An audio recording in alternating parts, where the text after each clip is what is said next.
Okay, Zach here with Service Training again, and with the Symbio Service and Installation app. And in this video, we're going to talk a little bit about alarms. Something has happened in the controller, and it's going to let us know what that is. So if you might remember back to earlier controller days, maybe we got some blink codes. It flashed at us a couple times, and then we counted the flashes, and maybe that meant that a couple of things might have happened, or it was flashing and we got this list of like 22 things that could have occurred, and then we kind of had to go, what now? We had to try and narrow that list down. Being a BACnet and a points-based controller, now with Symbio 700, we get some actual clear language diagnostics. So let's, from the home screen, let's just head over to alarms. And here we have the alarms page, and at the very top we've got one active alarm, and we could just simply click on that, and our occupancy input BAS has an alarm going on because it's not seeing the state that it wants to see right now. That point is an alarm, so we would need to go and see what's going on with our occupancy input from the BAS system. Now I've taken the unit out of BAS control, so hopefully we'll be able to reset that, but a little more on that in a bit. Couple other things we can do. We can actually sort our alarm history and see what's going on. And this unit, just so you know, I've actually power cycled and reset this controller several times today, making some of these videos. So it remembers some of those earlier alarms that I created, and even some alarms from last week. So unlike some previous generation controls where, if we cycle the power, we're going to lose the blink code, we're going to lose the flash code that we get, this controller is actually going to remember those alarms and give us some history. So we can sort by a couple different things. We've got severity, so how important is this alarm? And we've got 4 categories here, basically. We've got the red stop sign with the exclamation point. That's critical. That's like pretty important stuff. Generally going to be things that lock out the unit or lock out a circuit. Of course, looks like we've had a lot of fun with that compressor 1 proving circuit. So there's your critical. Service required is, it's kind of, it's important stuff. We need to really, check it out. It requires some service, but it may not be, something that's going to lock out or prevent the unit from operating. Some things may not. Outdoor air temp, we need to know that, but it's not going to keep us from working necessarily. Phase monitor status, where was that? So if that's, not normal, that's going to be an indication that we can't run. So we've got lots of fun here with the outside air temperature and the phase monitor, unit communications failure. So this, we were obviously playing with that, and this unit, lost communication at some point. So just general service required, important information, things we need to look at, things that could become a major problem, but they're not quite there yet. The next one is advisory, and unfortunately I don't have any advisory alarms, but again, those are going to be, hey, here's something that's going on, here's a condition or something that occurred. I want to let you know that has happened, but it's, it's not something you need to rush up on the roof and look at, or rush out to the unit and look at. And then we've got informational, and that literally is just that, is information. So obviously today I've been playing around making some videos, so we've had some controller resets throughout the process here. We had some stuff with the space temperature BAS I was playing with earlier in another video. I think maybe if you checked that one out when we were going through settings, I changed the unit from BAS to local control and vice versa. So that's probably where we got some information from there, or some informational. They're diagnostics, but they're really just their information. This thing happened.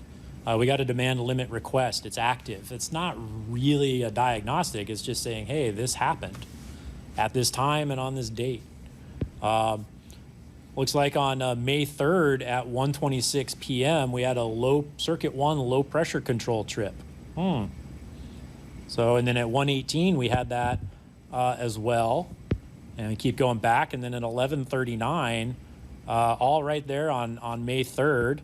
11:31 again on May 3rd.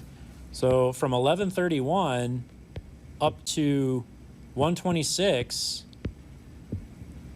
I had something going on with the low pressure control on that particular day. And if I had shown up to the unit on that day and I'd seen that, I would have been like, right here in diagnostics, low pressure, yes, it's a diagnostic, but this is some information. And then that low pressure control reset.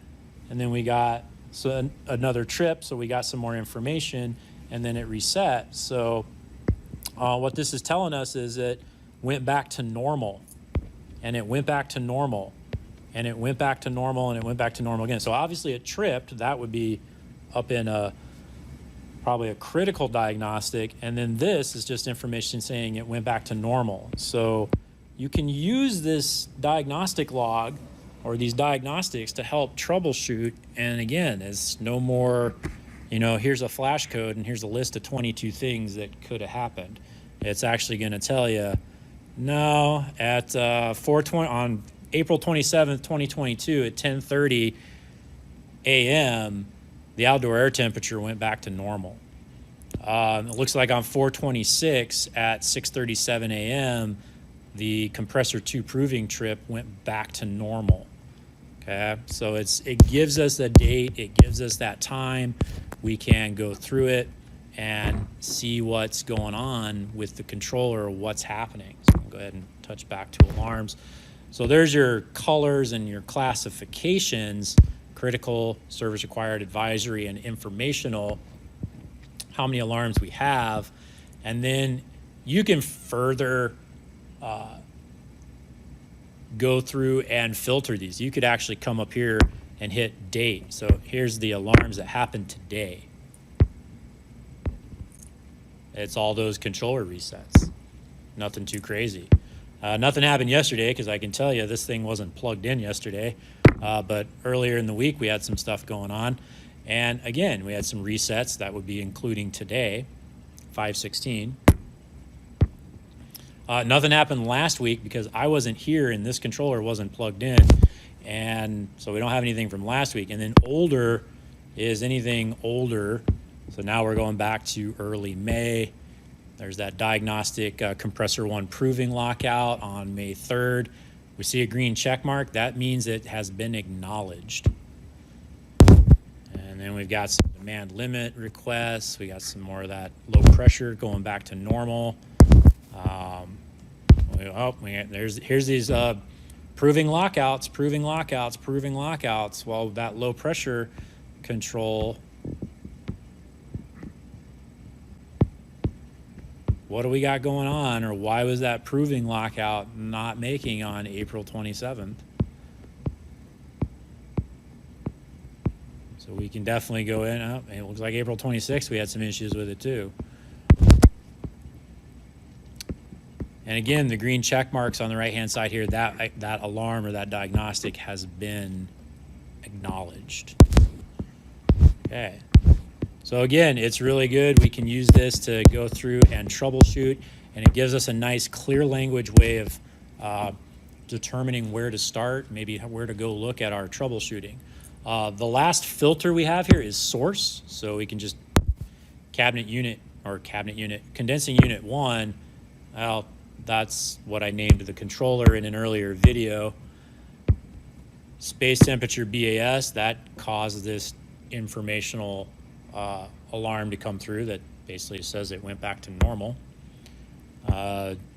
This 2104000210, that was the original name of the controller based on the serial number.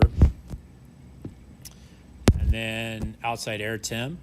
Here's that proving lockout. So there's 16 based on that one. if we want to touch in there, here's all of our proving lockouts that occurred. Here's our low pressure controls, trips, going back to normal.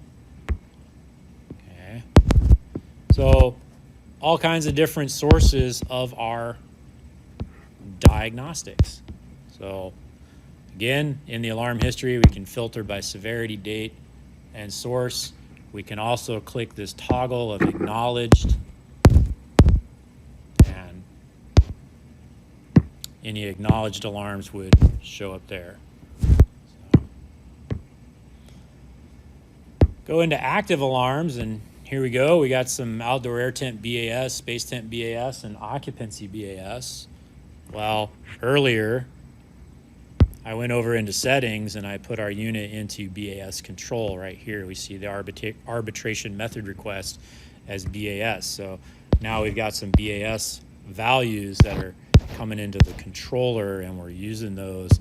And of course, it gives us an informational diagnostic that, hey, this information came in and this point went back to normal. So those are some active alarms there. So if I want to reset anything, let's see. I can filter severity, data, source. I can toggle here, acknowledged or not. I can go in here. Well, the green check mark means it's already acknowledged. I can touch on it. It tells me it was acknowledged, acknowledgement acknowledged. So we see that information, but we go back to alarms. What's this little, well, that just refreshes, that little arrow. How do I do this? How do I reset these alarms? Well, we got to go over to tools, right? And we got to make our way over here to service. And then we got this selection, reset diagnostics. And it'll go through and it'll reset any of the diagnostics. Now, if the diagnostics are still present at that time, they're still going to be there, right? So we got these BAS, outdoor air temp and space temperature informational coming in. And there we go. There's alarms and severities and reset using the service and installation app with the Symbio 700 controller. So again, be sure to like and subscribe to this channel for future content that becomes available. And if you haven't already, go back and check out the rest of the videos in the Symbio 700 service and installation app playlist, and you can find those videos here. Have a good day and see you down the road.